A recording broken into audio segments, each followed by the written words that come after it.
Hi family, welcome to అమ్మ చిట్కాలు. నేను మీ దీప్తిశ్రీ. పిల్లలకి ఏ టైంలో అయినా పెట్టుకునే ఇన్స్టెంట్ బేబీ ఫుడ్ని చూపిస్తాను. పిల్లలతో ప్రయాణిస్తున్నప్పుడు ఈ రెసిపీని సింపుల్గా పెట్టేసుకోవచ్చు. చిన్నారులకి ఈజీ డైజెషన్ బేబీ ఫుడ్ ఇది. పిల్లలు బరువును కూడా పెంచుతుంది. ఈ రెసిపీ బ్రేక్ఫాస్ట్, లంచ్, డిన్నర్ ఏ టైంలో అయినా సూట్ అవుతుంది. 8th మంత్ నుండి 2.5 years పిల్లల వరకు ఈ రెసిపీని పెట్టుకోవచ్చు. పిల్లల కోసం మరికొన్ని సింపుల్గా ప్రిపేర్ చేసుకునే ఇన్స్టెంట్ బేబీ ఫుడ్ వీడియోస్ కావాలి అంటే ఈ వీడియోని లైక్ చేయండి. పిల్లల కోసం నేను చేస్తున్న వర్క్ మీకు నచ్చుతున్నట్లయితే, ఇంకా ఛానల్ని సబ్స్క్రైబ్ చేసుకోకుండా ఉన్నట్లయితే ఛానల్ని సబ్స్క్రైబ్ చేసుకోండి. నన్ను సపోర్ట్ చేసిన వాళ్ళు అవుతారు. ట్రావెలింగ్ టైంలో మనం క్యారీ చేయాల్సినవి hot water, 1 bowl, 1 spoon, 1 plate. ముఖ్యమైనది ఈ పొడి.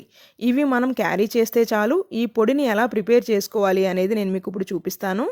బాండీలో 1 bowl మరమరాల్ని వేయించుకోవాలి. మరమరాలు 6th month బేబీస్ నుండి పెట్టుకోవచ్చు. ఇలా వేయించుకున్న మరమరాల్ని వేరే బౌల్లో వేసుకోవాలి. అదే బాండీలో 1/4 tablespoon జీరాని కూడా వేయించుకోవాలి. జీరా వల్ల ఈజీ డైజెషన్, స్టమక్ అప్సెట్ కాకుండా ఫ్రీగా ఉంటుంది. పిల్లలకి జర్నీ టైంలో ఒక ఆల్మండ్ని కూడా డ్రై రోస్ట్ చేసుకోవాలి. ఆల్మండ్ 8th month బేబీస్ నుండి పెట్టుకోవచ్చు. ఇవి అన్ని చల్లారనిచ్చి వాటర్ ఏమీ యాడ్ చేయకుండా మెత్తగా గ్రైండ్ చేసుకోవాలి. పిల్లల మనసును బట్టి అవసరమైతే జల్లెడ పట్టుకోండి.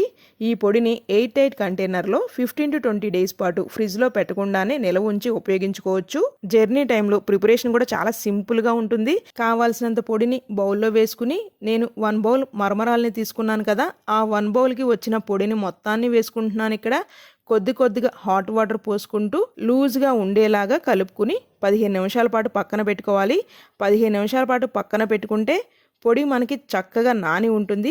15 నిమిషాల తర్వాత బనానాని మీరు ఏమైనా జర్నీలో క్యారీ చేస్తుంటే ప్యూరీలాగా చేసి కలుపుకుని చిన్నారులకైతే పెట్టండి. ఈ వీడియో మీ అందరికి ఉపయోగపడుతుంది అని అయితే ఆశిస్తున్నాను. వీడియో నచ్చినట్లయితే please do like, share and subscribe.